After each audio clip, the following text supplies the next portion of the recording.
Welcome to Exploring the Mystical Side of Life with your host, Michelle Aubin and Linda Lang.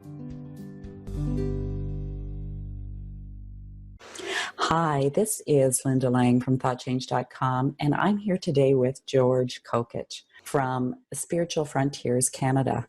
I'm delighted to have you here, George. Welcome. Thank you. Please tell us a little bit about Spiritual Frontiers before we jump into our topic for today. Okay, in brief, Spiritual Frontiers Canada is a group that I created back in 1990, and it's still going on till today.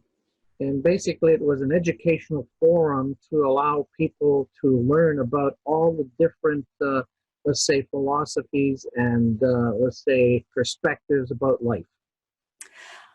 And George happens to be an active member in the spiritual community that I live in Ottawa, Canada. So I'd also have to say that covered topics of spirituality, alternative healing, and just a wide gamut of possibilities. Oh, very much so. We always strive to have a variety and actually diversity of, let's say, perspectives and speakers of all sorts. And it's great fun, too. Oh, absolutely. It's very, very, very, very, let's say much not only entertaining, but very informative. Absolutely. And today, George is going to share with us his Kundalini experience. We're going to talk about Kundalini, what it is, pros and cons, and just try and open your perspective on that whole topic. So, George, why don't we start with what is Kundalini? The word Kundalini is a word that comes from the ancient India, presented in the Vedic scriptures. The word basically refers to a ball of energy that's inside every person at the base of their spine. And that energy will basically remain dormant for most people's lives. And in some cases, it may be activated directly or indirectly. And so for you, you had an activation of this energy. An activation, it was an indirect activation. And direct activation would include, let's say, doing some, let's say, yoga exercises, meditation exercises. And as a result of that, the energy would be activated and start moving up the spine through the chakra or energy centers of the body. And in the case of the indirect, it happens by some force that is not necessarily predetermined. In my case, I had a spontaneous awakening of the Kundalini energy. There's an interesting summary in one of the newsletters on Kundalini that I've seen. And it basically said that if the person goes through a Kundalini awakening, on the positive side, if they do have that awakening, they may reach enlightenment, or they may reach an expanded consciousness, and they're much, much more happy about knowledge, understanding about life, about God. On the other side, the negative side is that if the Kundalini arising goes improperly in the route up through the energy chakras and up to the top of the head, what may happen are one of three possibilities. And the first possibility is the possibility of death. And the other one, there's no two ways about it. And the other one is permanent mental insanity. And the third is permanent physical disability. So when people toy with this concept, or they want to raise their Kundalini awareness so they can be enlightened, they're playing with fire. And I never recommend to anybody to go after the Kundalini so quickly unless they being guided by a very knowledgeable and spiritual person who understands the process. Wow, that's some risky consequences. Oh, it's very much so, very much so. I stay away from the yoga and meditation as a result of all of this, because if it triggers it, in my case, again, boy, I wouldn't want to go through that again. Now, when you say you stay away from meditation, you mean specific meditations that would activate Kundalini? That in particular, but I stay away from the meditation and the yoga process in both cases for the same reason.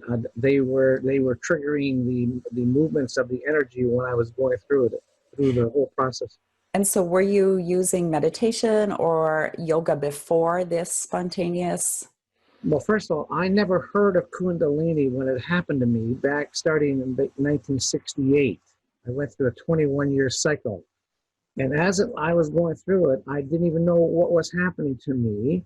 And I didn't use yoga and meditation techniques for the simple reason I didn't even know what yoga was. I did not know what meditation was. Now, that may sound, far-fetched, but I was not a spiritually oriented person prior to the experience. I was more materialistic, and I wasn't worried about such things. Well, I think probably in those days it wasn't quite as mainstream. No, that's right. You're absolutely right. But I didn't have any idea or why it was happening and so on. I had to sort this out gradually. So I'm really curious, George, Yeah. what happened? Like, how did you experience it? How did you know it was Kundalini?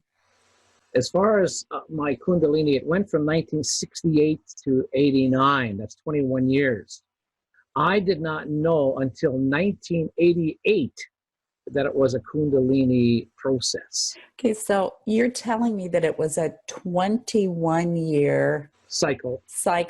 Kundalini experiences are very short. They may be weeks, months, maybe a year, and some are a few years. In my case, it was an extended 21-year cycle. And in 1988, I read an article by a lady by the name of Judith Hart. And she wrote an article entitled My Experiences in Awakening the Kundalini Energy. And this article just saved my life, because by reading her article, I understood what was happening to me. It was after a long time. Yeah, I guess so. 21 years. Yes. And was it emotional? Was it physiological? Was it just pure energy? How did you experience it? Okay, well, this gets into the symptoms of Kundalini. I just jotted down a few that I would mention. There are tons of ways that the Kundalini experience will manifest itself, as I understand it. And now, in general, the Kundalini process is basically an accelerated expansion of consciousness, as well as a personal transformation of values and spiritual direction. Now, that's generally speaking, but some of the specific symptoms that would occur and did occur to me, some of the negative ones were a sudden decrease in physical energy. For example, right in the first month of the awakening, I caught a flu that lasted 6 weeks, and the doctor told me very clearly that I was to stay in bed and not move if I wanted to live. That was that serious. 6 weeks, I was weak as anything, and I was under the doctor's care. And he was the first doctor out of 3 doctors who told me during my experience that I had less than 6 months to live. Because that's the first negative thing that happened. Other negatives included changes in my sleep patterns. I went from a regular, let's say, 8-hour sleep down to 7.5, then down to 7, then gradually down to 6.5, down to 6.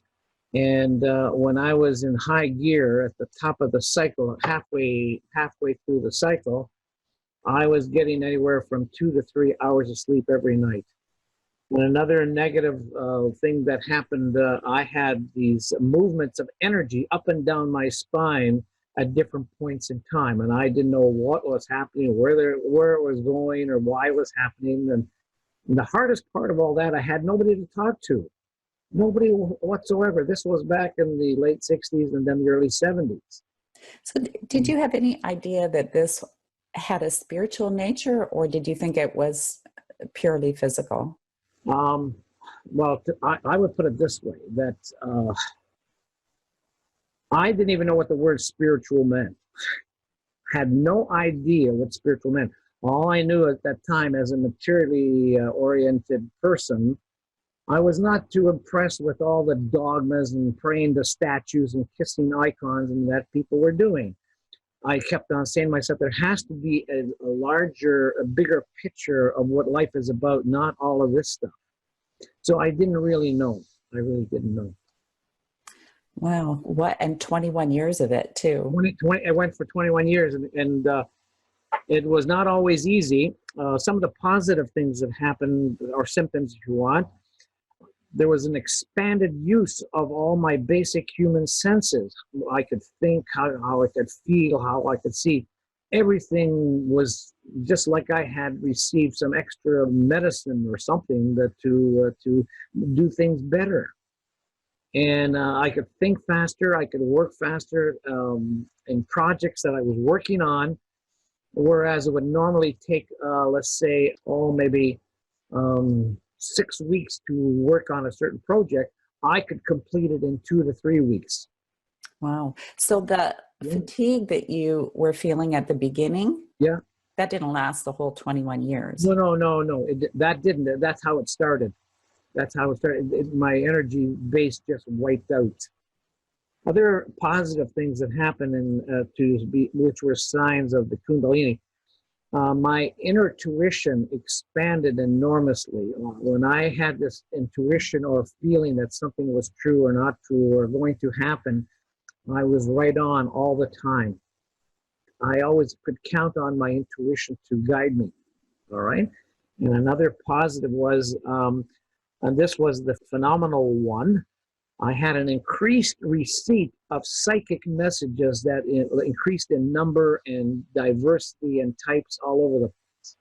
And I had premonitions, I had clairvoyance, and a whole bunch of other psychic abilities come to the forefront. And these were all temporary, but it was amazing as they occurred. Wow, very profound experience for you. I'm sure this has changed your life. Oh, very much. I was going to just add one more thing. For me personally, the two main ingredients that facilitated my Kundalini rising was that, number one, I was on, in the first 40 years of my life, a non-spiritual path, which meant I was a materialist at heart. I just loved to live, to work, to go to nature, go fishing, stuff like this, but I didn't think of anything religious or spiritual. And the other thing is, because I was studying towards an advanced degree at the university level, I was involved with excessive concentration activities, studying and reading, and this was year after year after year. And it's my understanding from the Kundalini literature that this contributes to the possibility that you might have a Kundalini awakening. So, because it may be spontaneous, but apparently it's not instantaneous, two different things. That's right. So someone could actually be in the throes of a Kundalini experience and not even know it. Oh, that's very possible. That's very possible. And see, now, because of the expansion of books, articles, and people who are interested in the subject, you can get more information on it. When I was going through it, there was so little on it.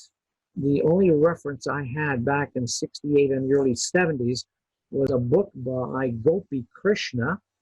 And Gopi Krishna's book, Kundalini, the Evolutionary Energy in Man, takes you literally day by day, night by night of what he went through. And when you read that, you're completely exhausted. But as a result of reading that, you get a sense of what he was going through.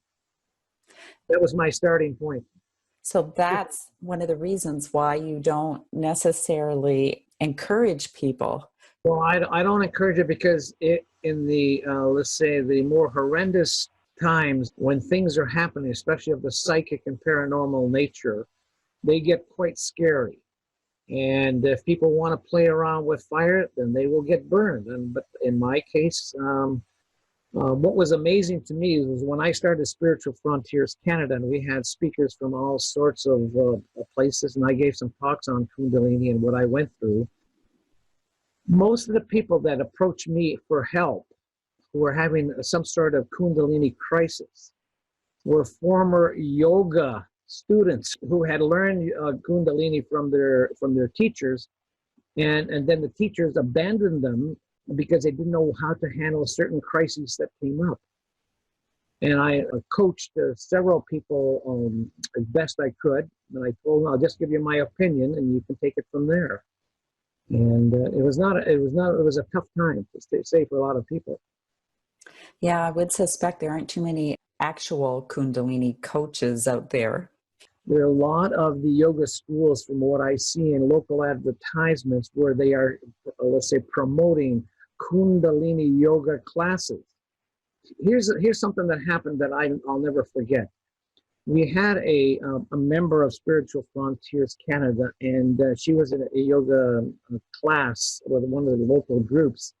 And when she heard some of the rough times that I went through and some of the experiences, she basically said she's going to go to her, let's say, group leader, the owner of the yoga school, and mention the fact that George should be invited to just speak to the students to let them know some of the dangers of what happens if the Kundalini goes wrong. And the owner basically blasted her and told her, you are forbidden to say anything to the other students because you have to remember that this is a business. Wow. Now that was I never forgot that. That's the sort of mindset that this one particular owner had. I don't know if they all have that. I doubt it. I'm sure there's a lot of very outstanding, leaders and so on. But when a person is dealing with Kundalini yoga, things can go wrong, as they did for me. And I was in the hospital more than once. I would think ideally you would be best to have the tutelage of some kind of a guru or spiritual wise teacher to kind of get you through the process. Yes. That's right. Wow. But it doesn't happen just automatically. So, George, what do you think the purpose is of Kundalini rising? My understanding in my own example is that it's basically a rebalancing of the person's life values and lifestyles. Like I say, I was not on a non-spiritual path. I didn't think of anything religious or spiritual.